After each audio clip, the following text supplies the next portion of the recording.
Okay, fantastic. I think we're recording. Assalamu alaikum once again. Thank you so much for joining.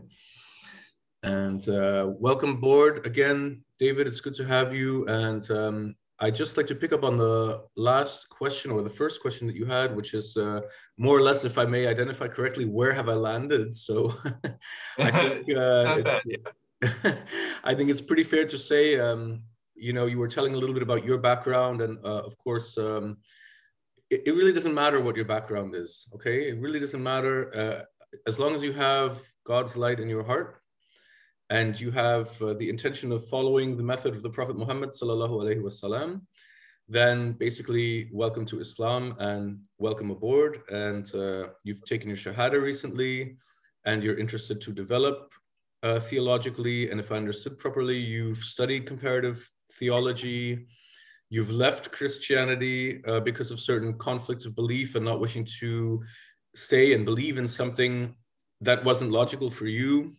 So again, there I say, welcome to the club. Essentially, we are in that same place here in this group. This is basically a quite diverse group of about 20 plus students from all over the world. We have students from Los Angeles, we have students from Singapore, we have from Malaysia, from the Arabic countries, from Iran, from different countries in Europe. I'm based in Hamburg, Germany. And here in Hamburg, Germany is also where my teacher and Imam, Sayyid Mahdi Imam Razvi, actually taught. So the reason that's important is because he actually was a judge in Zaydi fiqh. So fiqh is the Arabic word for, you can say, legislation, if you will. Usul al-fiqh means the roots of the legislation or the methodology of legislation. And he is actually a judge in Sharia fiqh. Sharia, of course, you know what Sharia is, I guess. So Sharia is, of course, the structure of Islamic law, if you will. Fiqh is kind of the way to get there. And usul al-fiqh is the science of the methodology to how to approach different theological problems and legislative problems, yeah? Or legislative problems through theology, if you will, yeah? So, of course, you're working in a legal context. If I understood properly, you're actually working as a lawyer in a law firm, is that correct?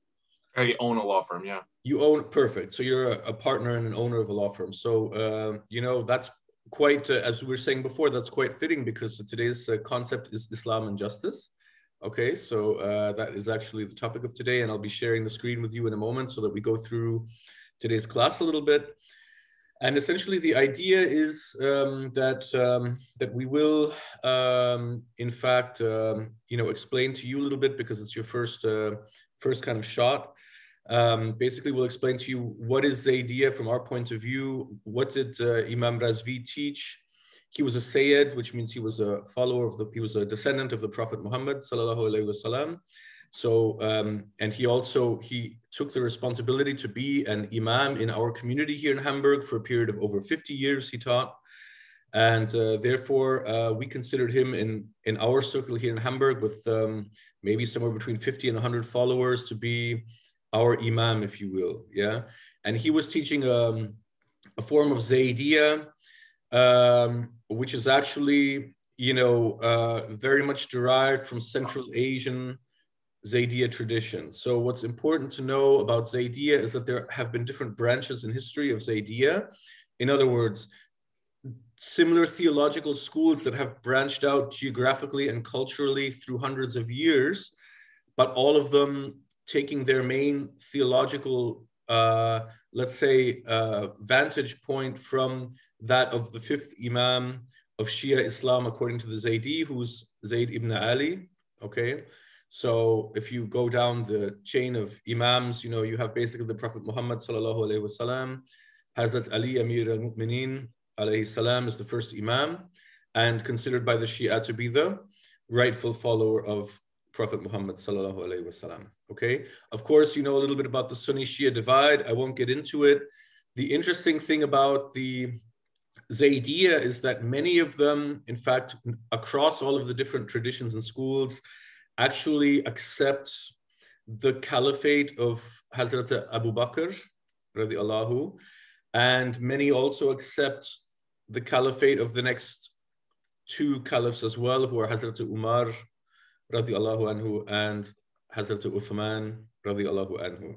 So did my teacher, Imam Razvi, and so do I. That is up for debate, but it just shows you how moderate we are as a Shia school, if you will, that we actually accept the three caliphs of the Sunnis before Hazrat Ali alayhi salam radiallahu anhu. I don't know how much you've studied into that, and I don't know how much that means to you right now, but let me just say that provides very much a moderate middle ground between the strict Sunni position, which is to accept only the four right. Do I have to accept Uthman?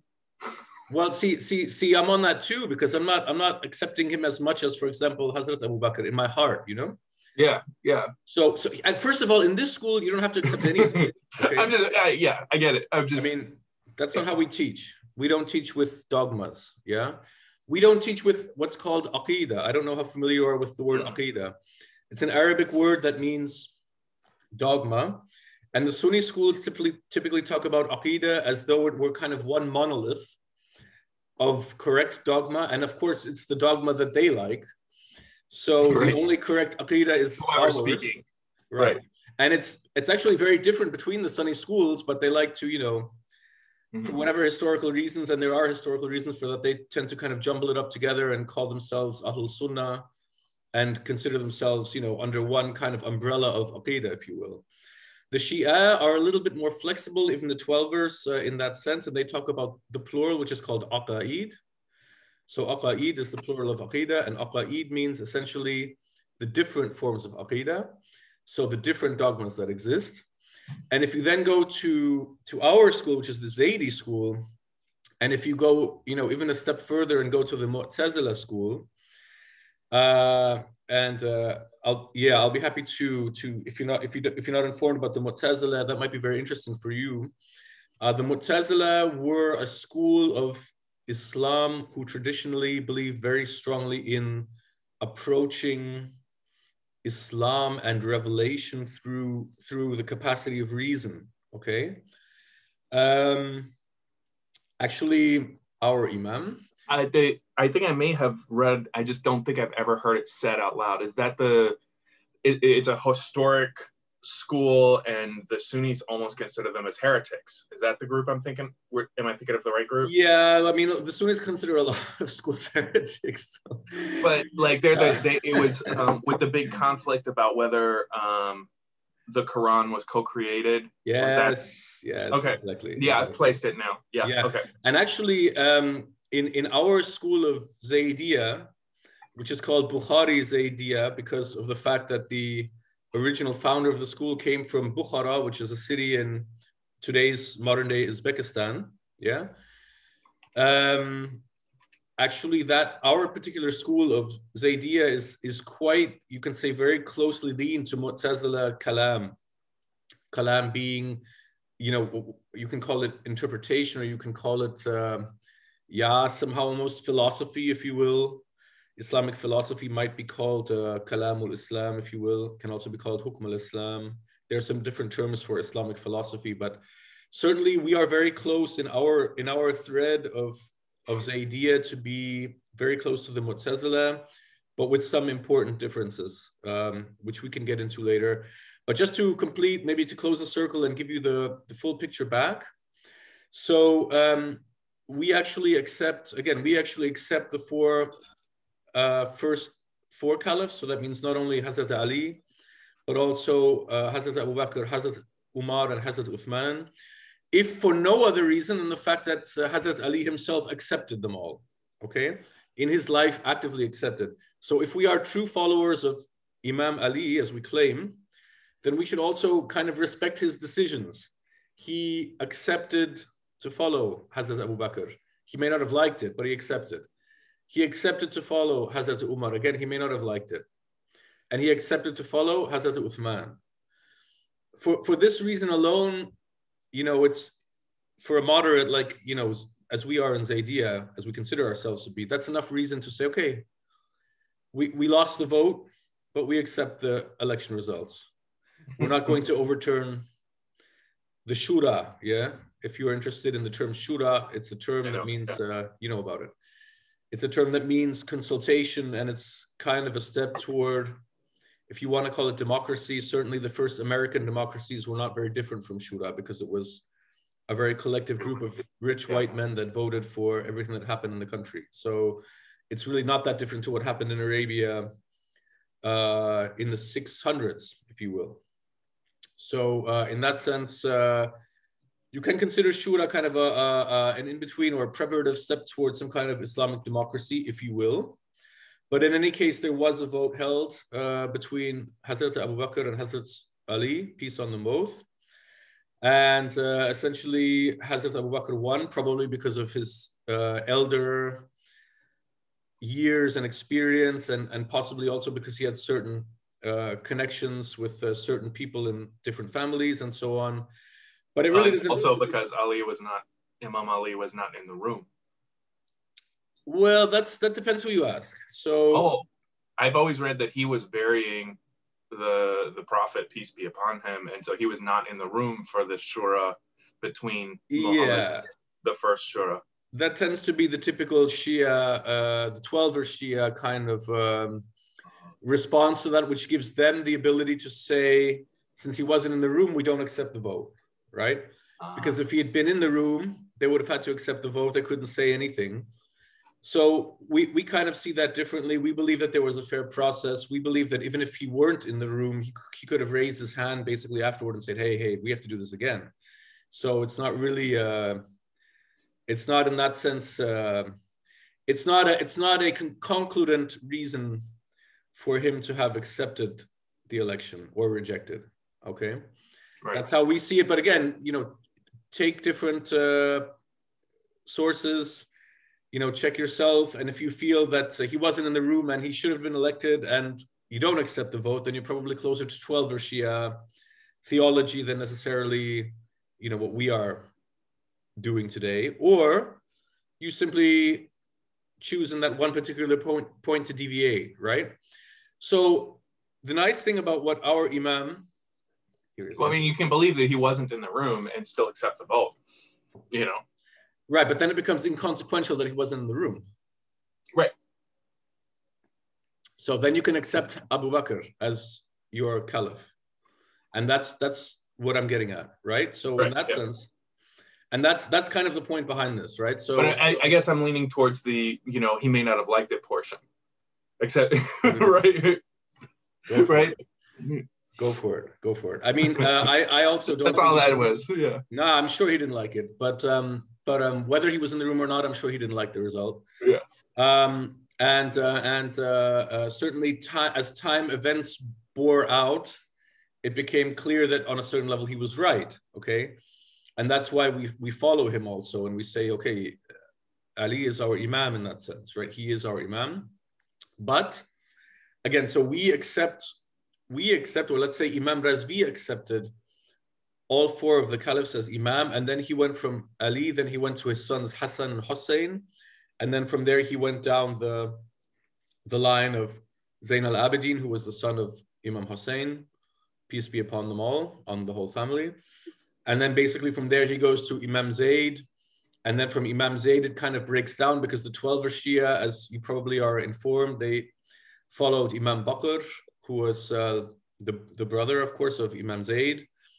And they go down the line of Imam Bakr, Sadiq, Kazim, Rida, and so on and so forth, all the way down to Muhammad al-Mahdi, alayhi salam, whom they consider to be living today and hidden in some form of occultation, whereas we in Zaydiyya say instead that there is a tradition of Imams following Imam Zayd, alayhi salam, and in fact, there can be different Imams in different places at the same time, in different cultural regions or aspects, and they actually can all represent their communities in that sense. So it does not somehow, it is not necessarily that there's, okay, one Imam and that one Imam has to somehow, control the world from his drone joystick hideout somewhere, wherever that may be on this planet. But actually, every different region or cultural area can have their own Imam, as long as they are, the criteria are that he's a Sayyid, so in other words, that he's a descendant of the Prophet Muhammad sallallahu alaihi wasallam, that it's a male, and that he's willing to take the responsibility of jihad. So in other words, he's a learned individual, he's a learned Sayyid, he has the capacity to basically to give ijaza being the certificate of teachings, theology teachings from his generation to the next generation.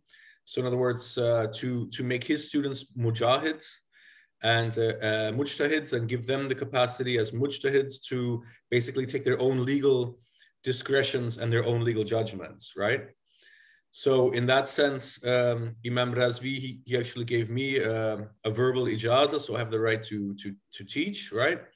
And lay out Zaydi fiqh, if you will, and interpret and take legal decisions. And he did that for several of his students here in the Hamburg area. And so this is a very typical, let's say, way that Zaydi school or madhab legal school or theological school functions. Yeah, we also believe in Imam Mahdi alayhi salam, but we believe that he hasn't been born yet. So we believe that he will be born at the right moment when God wills, when Allah wills, inshallah, and he will unite the Muslims once again and take them into the next step of human consciousness through various ways and means. And of course, we hope for the coming of Imam Mahdi alayhi salam, and we wish also for that. We just don't believe that he's alive today, as the 12er Shia believe. Okay, so those are some, very rudimentary delineations. As you can see already, we take a very middle ground on the historical Abu Bakr and Ali issue, very much in the middle between the Sunni schools and the Shia schools. And having said that, as my teacher used to always say, Imam Razvi, basically, don't ever, believe anything that you haven't researched yourself. So there's a word in Shia Islam which is called taqleed. And taqleed means that you would follow or imitate, for example, a marja or an ayatollah, or even a Hujjatul Islam, which are different gradients of theological study in Iran, especially today. In other words, a scholar who has studied a certain number of years in an Islamic seminary or Hawza, that's why we're called E-Hawza, because of the Hawza. Then that individual, having studied X number of years, will get a certain degree, and with that degree could kind of facilitate his own following, and that following would imitate him in legal matters. So for example, if I didn't know how to properly perform a marriage ceremony, or how to give a dowry, or how to sell a house according to Islamic law in the Shia school, in the 12er Shia school, then I could ask a certain Ayatollah or Marja, like for example, Ayatollah Sistani, who's Persian, but he's based in Iraq for many, many years. And he's a very important Shia Marja. You could follow Sistani, and you could take taqleed from Sistani, and that would mean that you would follow him in all actions where you weren't sure. Yeah, so where you didn't have certitude, you could just follow him, and basically your job would be done. Well, we don't accept that in Zaydi fiqh. So for us, everything you do, you have to do it with the utmost consciousness, okay? So if I say one word to you today and you remember that word, I hope it's consciousness, yeah? So because what we expect and what our Imam taught us is that there is no following of anyone, because at the end of the day, you will be responsible toward Allah, and you have to open your own book. You have to, in a way, you have to show your good deeds on the right hand and your not so great deeds on the left hand, and they will be weighed. And having followed someone else is not a legitimate excuse or reason from our point of view. So you've got to do the work, the hard work, and you've got to put in the research, okay? And that's basically one of the main differentiators of Zaydi Islam, particularly Bukhari Zaydiyya, which is what we follow, okay? Which again is a school that's very close to the Mu'tazila. So in that sense, we really believe in reason at a very high level, as the guide toward Islamic experience and revelation, consciousness through reason, okay? That's perhaps the best way to describe, having used a lot of words, that's perhaps the best way to describe Zaydi madhab. Consciousness through reason, okay? And so it means, on the other hand, that fortunately or unfortunately, you have to put on all the work. So you said at the beginning of our discussion that you didn't want to believe anything that was not rational to you. And you also said that you were very interested in researching all of the different aspects of Islamic theology before taking any decisions, if you took any decisions at all. And that is a mindset that works very well to what we do, because we don't accept any other way, actually. So our way is that everything, whether it's, why do I eat with the right hand instead of eating with the left hand, simple things like that, all the way up to can Allah be visualized through meditation? Is it allowed? Okay. Is it possible, number one, or is it allowed, number two? Yeah. So you have the whole gamut of questions in between, this very kind of technical question, why should I eat? Can I eat with only 3 fingers or 4 fingers or 5 fingers from the right hand? Can I use cutlery? These kind of typical questions that the Sunnis love to kind of get lost on forever. And on the other hand, this, amazing theological, mystical, spiritual question, can Allah be visualized or mentally constructed in any way? And if not, what is the experience of God then, if we absolutely have no access? So everything in our school has to be researched. And whether that research is done in a logical capacity, we would say you would start from the aql. So aql is a word meaning reason in Arabic, okay? Whether you would approach everything theologically or whether you would approach it through what's called irfan. Irfan is mysticism or spiritual experience, okay? Or whether you would approach it through fiqh or legal, legislative processes, yeah? So that's entirely up to each individual, obviously, and it's also their own responsibility, okay? So in our school, we basically leave it up to the believer, but then they have to take the responsibility for themselves, okay? So in Sunni Islam, you follow very direct precepts, and there's really not very much room for moving left and right. In Shia theology, there's much more room, let's say, to kind of maneuver. But on the other hand, if you follow the 12er Shia school, you should follow some Ayatollah or some Marja, if you can, or some Hajjatul Aslam. And then in our case, in the Zaydi case, you really have to do the research yourself. Particularly in the Bukhari Zaydi school, we are obliged to do and perform our own research on every subject, okay? And we consider that actually justice, because, to kind of close the circle to where we are in today's class, what is justice?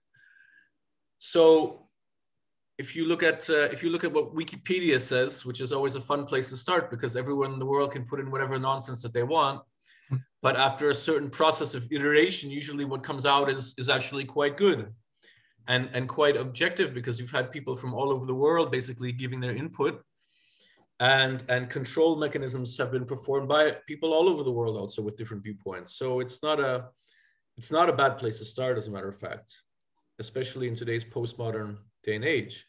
So if you want to start looking into justice, you can start looking at the terminology. What is justice? Simply by opening Wikipedia. Now, I know that you as a lawyer, as someone working in the legal profession, have more than enough hours, blood, sweat, and tears been poured into this concept of justice. So that might seem kind of a preliminary, perhaps infantile for you. But on the other hand, when you change your worldview from one place to another, in other words, when you shift gears, okay, like when I accepted Islam 25 years ago, basically everything was put back on the chopping block. So I had to start over and ask all the questions again, you know? So question like, what is justice is a question that definitely, you know, came up again, right? And it's always kind of subject to further review in that sense. So it's not a bad place to start, you know, again, from the very beginning, and just look at the word itself. What does justice imply? And what Wikipedia says, and I don't have it verbatim in front of me, but it's something like justice is the feeling, and again, listen to that word feeling, the subjective feeling or sensation that which has happened to me or which I have experienced has been deserved. Okay? So whatever I may have experienced around me, as long as I feel or I sense that that's been deserved in some form, yeah, then I have a sense of justice. The moment that I experience something as not having been deserved, or right, somehow not having evolved from my own set of karma, if you will, then I sense it as injustice. As long as I see everything happening around me as a development of my own internal karma, it's justice. The moment that something negative happens to me at the hands of another, despite my having taken care of my karmas and also the other person's or other situations' karmas, then I feel an injustice. That's where this gradient happens, if you will. And as soon as this gradient happens, this gradient of justice, the gradient has to be resolved in some way. The human spirit wants to resolve this gradient of injustice, okay? And so, well, what has happened over millennia is that the human being has somehow searched for ways to resolve this gradient of injustice as may or may have occurred in our lives. And of course, that gradient may have taken place differently in different societies and in different contexts, yeah? Is this discussion making sense so far? Mm-hmm. Okay, so the question then becomes, how do we resolve this gradient in Islam? If we claim to be Muslim, first of all, does Islam necessarily have to be the tool by which we resolve any gradient of injustice that may occur? Well, we consider Allah, God, okay, to be that source of justice, to be that highest authority of justice, to be like the fountain of justice, actually, the creator of everything, therefore the creator of justice. And he created a just universe.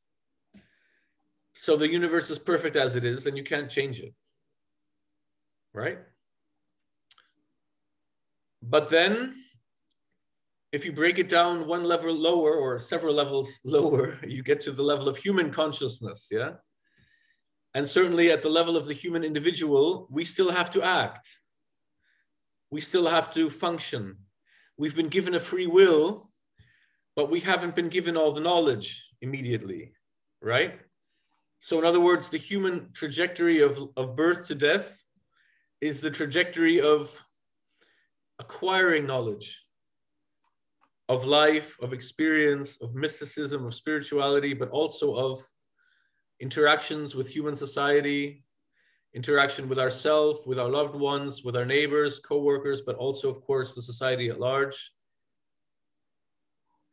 And so the question becomes, if we accept Islam as a worldview, okay, then what is the implication for the term justice, and what is the implication for resolving this gradient of injustice through the tools, or let's call it the ways and means of Islam, okay? And for that, of course, the Quran itself has provided a whole host of tools and mechanisms The word qisti is often mentioned in the Quran, justice. The word mizan is often mentioned in the Quran, balance, okay? Like a scale, like the scales of justice. The term adalat is often mentioned, wa Allahul adl. So in other words, God is the just, or is justice, right? Depending on how you grammatically describe the Arabic. And therefore, there are different terms that are used already within the Holy Quran, okay, which already outline the precepts of justice according to Islamic worldview or theology. And so I highly encourage you to have a look at those and essentially find your own connection with, or your own channel even to the concept of justice in Islam. Okay, because again, every human being then has their own path and their own limited subjectivity, and they have to deal with whatever worldview that they develop on the basis of the karma or the cultural preconditions that have been given to them at birth and throughout their development, and of which they partially create themselves. Okay, so of course the Quran is full of different laws and legislative precepts, and can be very specific at times, like when it comes to the issue of legacy, when it comes to the issue of marriage and divorce, when it comes to a whole host of different issues. And of course, if you go deeper into hadith, if that's something interesting for you, hadith are the study of the so-called words of the Prophet. Of course, the Sunni and the Shia diverge very widely on what is an allowed hadith and what is kind of not allowed, what is permissible and not permissible in terms of the science of hadith. But that's, again, as Zaydi, we have a very simple point of view on that, which is basically if the and this is again Imam Razvi speaking, if the hadith is conform with your notion of aql, then you are allowed to use it, even perhaps obliged to use it. If, however, the hadith is not consistent with your vision of aql, then you're obliged to reject it. Okay? And it really doesn't matter, okay, this was in that book and he said this and this was the chain and all of that. So it doesn't really matter what the chain was if the hadith doesn't make any sense. Okay? To put it in Imam Razvi's words, what is the purpose of this chain of all these people who I never met in my life? Yeah? How can I possibly judge? I don't know how deeply you've studied hadith, but... And yeah, I know the general methodology. So how can I, possibly judge a so-called saying of the Prophet that was written down maybe 200 or 300 years after his death, sallallahu alaihi wasallam, by someone who had never met them in his life? Yeah. So it's certainly a very valid criticism. In today's world of videotape and Instagram and basically YouTube, we certainly wouldn't accept that methodology anymore today. But many schools take it as a basis because otherwise there would be many open theological questions. Well, we in Zaydiyya, we welcome open theological questions. And in fact, we take them as a point of departure for our process of what's called ijma. And ijma is the concept of consensus. Okay? And consensus is an extremely important part of forming the theological background in each generation and in each cultural background in order to provide what we call as justice to all human beings. In other words, to the human beings that entrust us with their belief or their faith in leadership. Okay? In other words, who should impart justice in Islam? Okay? Who should impart justice in Islam? Because as you know, as someone working in the legal profession, it's very nice to say justice is important. Now go and mete it out. Okay? What do you need in order to mete out justice or dole out justice? Can you just do it on the basis of your own two hands? If you do, the strongest will always win. If you leave it simply in the hands of two men who disagree, the strongest will always win, will always take their part. So therefore, in order to not define strength and perhaps brutality as the only method by which justice can be imparted, human beings have devised different methods of imparting justice, one of which has become what we call law or jurisprudence or legislation. That's only one way, but it is a very common way, and it is also the way of Islam in many aspects, not in all aspects, because there's still a spiritual aspect, there's a mystical aspect, okay? And there are certainly very many interpersonal aspects, but a core key aspect, and that's why the Quran is actually in itself a jurisprudential framework, right? Leading to different frameworks which have developed and deepened over time, the different schools of theology, but itself is certainly, it could not be denied that the Quran is a jurisprudential framework. And then you can debate about how much flexibility there is in interpretation, okay? We in Zaydiyya believe there's a lot of flexibility necessary, not only possible, but necessary from generation to generation. The Shia say a little bit less flexibility, and the Sunnis say a lot less flexibility, okay? So again, it depends on what school you follow in the end. So justice in Islam comes from this, very big historical backdrop of humankind and of the notion of justice itself. And so what we look into in our understanding of the principle of justice is nothing more and nothing less than how can we apply justice today? If we follow Islam, how can we apply justice today? Of course, it means on an interpersonal level to begin, justice to ourselves, justice to our wives, to our children, to our family members, to our neighbors, co-workers, and even to our enemies, okay? Should we have any. Even enemies get justice in Islam, okay? That's not the same all over the place. So, and not many Muslims are following it today, to be very blunt. So it's important to keep that in mind. In Islam, even our enemies receive their just due and have a right to just process, okay? Even if we don't like it. And that's the meaning of the Quran phrase that I put in today's class, which is, let me see if I can share this now. By the way, do you have any questions or comments to what I'm outlining for you? Just that, it was definitely Qur'anic justice that was the thing that made me make the switch. Mm-hmm. Would you like to elucidate that? Well, I mean,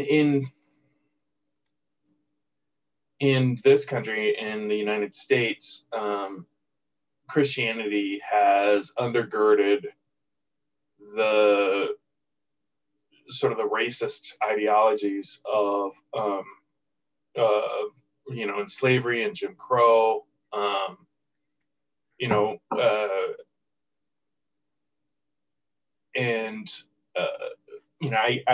sort of come to the conclusion that, when you try and believe that, 1 + 1 + 1 = 1, that it creates a natural cognitive dissonance that allows you to believe things like, well,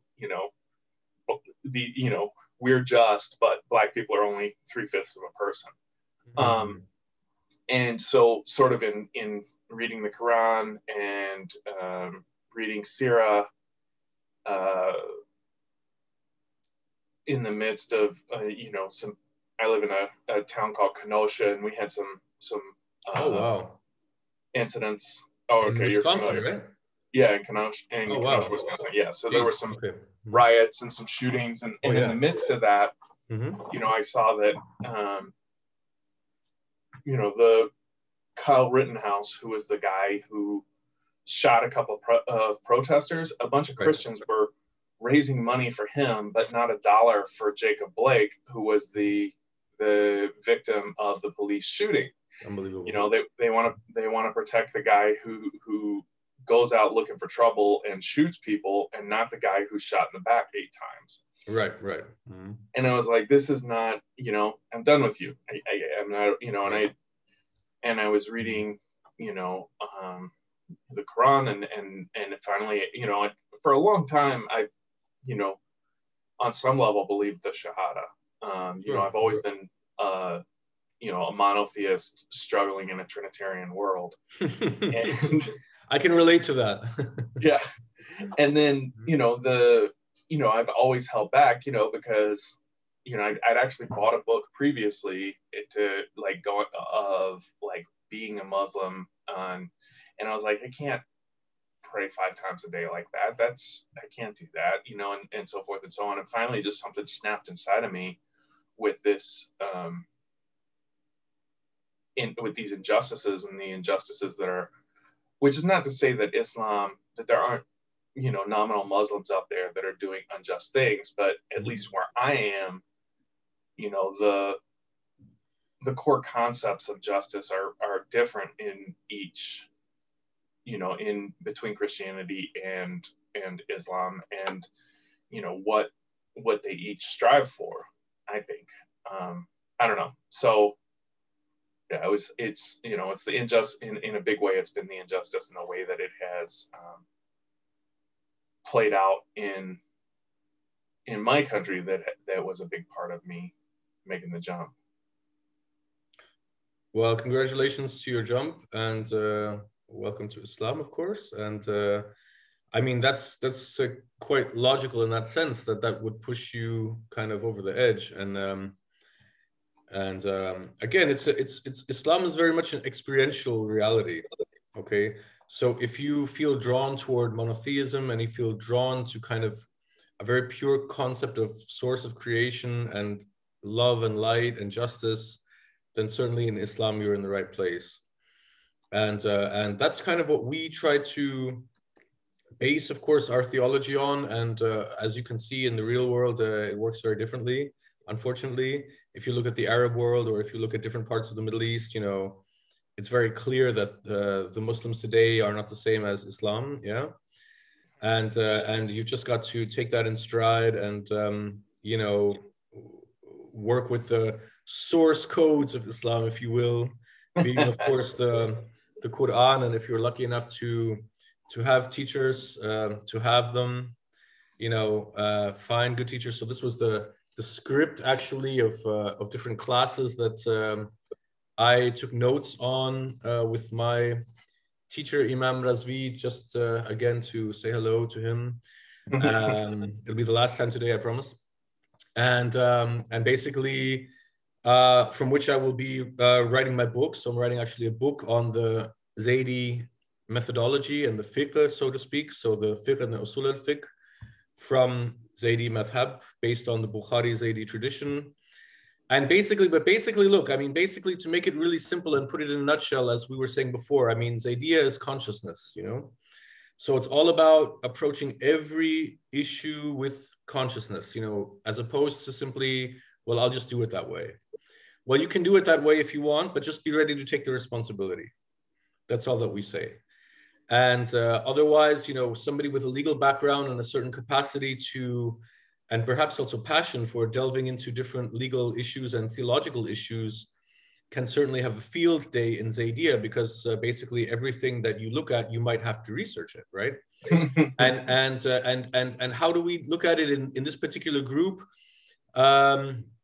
We ask a lot of different questions. So if you look at the old posts, David, you might see questions on Islam and biotechnology, Islam and our current banking system, Islam and vaccinations during the pandemic. So we try to take difficult, controversial issues of today's age and relate them to our theology, okay? And that might be different than what you see in like different schools, especially Sunni schools of Islam, Should I wipe my hand over the slipper when I do my wudu, my washing? Okay, you know what? Take a decision on it. Research it, study it, do it. You know, but if you're still arguing about this over 900 years, yeah, then clearly you've missed some other issues that may have some level of importance in this world. Okay. But again, you know, everything has to be researched. So, or you simply accept what you find and you're happy with that. Yeah. So I've spent many years following Sunni madhab, some years following Shia madhab, and basically learning and studying all of them in order to understand what is Sunni prayer, what is Shia prayer, you know, what are the different schools of theology, what are the differences, similarities, and so on. I've been a Muslim for 25 years now. And I've just simply, after meeting my teacher, who was a very spiritual person, he was also a Sufi sheikh. So he had the permission also to transmit his mysticism to his students from different schools of Sufism. I don't know if you're aware of Sufism. At the same time as being a Zaydi Imam, so having the right to transmit his theology to his students. I've also been blessed to have many different teachers in different forms of Islam: Sunni teachers, Shia teachers, Sufi teachers, theological teachers. And even I've had teachers outside of Islam. So since my teacher, Imam Razvi, since he was based in India, he opened the door for me also to different yogic traditions and how to experience Islam through yoga, which has been an absolute revelation for me over the last few years, particularly.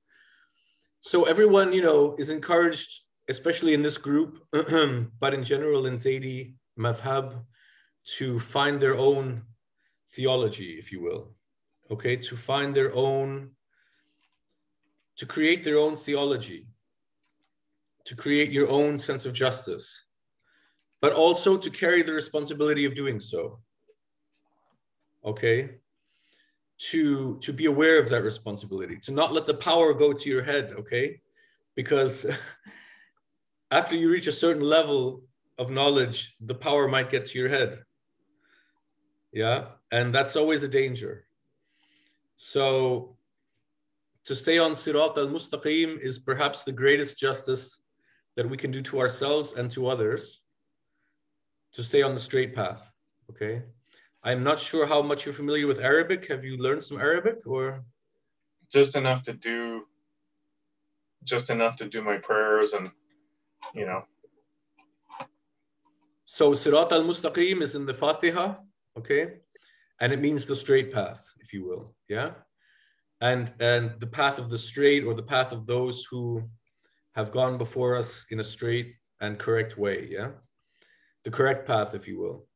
So in having all this freedom, which we have in our, I would say, except maybe the Mu'tazila have a little bit higher degree of freedom than we do, simply because we do follow the school of Imams and the Quran and Prophet Muhammad and so on. And the Mu'tazila are just completely, you know, in many ways completely free of that, yeah? As you rightly said, they believe that the Quran is also co-created, yeah? And we do too, actually, as Zaydiyya, but maybe not to the degree that they believe it. So they even have a higher degree of freedom, but I think apart from the Mu'tazila, you'll find that our school is that school that has the highest degree of theological freedom, and with that responsibility. So when we do our research and when we research and when we apply our research, let us always have justice as the guiding light in front of us on our Sirat al-Mustaqim, justice to ourselves, but also justice to all of our loved ones and all of those in front of us and around us and behind us, above us, below us, within us, without us. Let justice be our guiding light on the Sirat al-Mustaqim, and let justice be that which guides our Islam during our straight path and during all of our researches and meditations and spirituality and spiritual practices.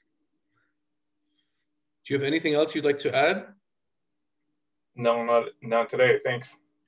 So I would say let's read Fatiha and then we can close the session for today. And I'm going to give an assignment today, and I'd like you to. I don't know. I don't believe you've been reached out to yet by any of the brothers, right? Mm-hmm. So I'm going to speak to a couple of them and see if they can bring you into their team. Okay. And what we usually do are weekly team exercises, and we usually speak about them then in every class. Okay. And we will certainly do that for next time. I might even schedule another class for next week because there were a couple of people who wanted to be here today also, and they weren't able to make it at the last minute. So let's see if everybody has time for next week. But you can take with you as just an exercise, and I'll announce it also in the group, that we will take an exercise that everyone define for themselves and in the group. Let's say, what is justice? And why do we need an Islamic framework to apply it, if at all? Okay. So taking a very high level look at this. What is justice and why do we need an Islamic framework to express it in our daily lives, if at all?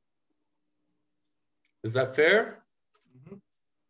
Shall we read Fatiha together? بسم الله الرحمن الرحيم الحمد لله رب العالمين الرحمن الرحيم مالك يوم الدين إياك نعبد وإياك نستعين اهدنا الصراط المستقيم الصراط الذين أنعمت عليهم غير المغضوب عليهم ولا الضالين آمين اللهم صل على محمد وآل محمد. Thank you very much. David, see you next time.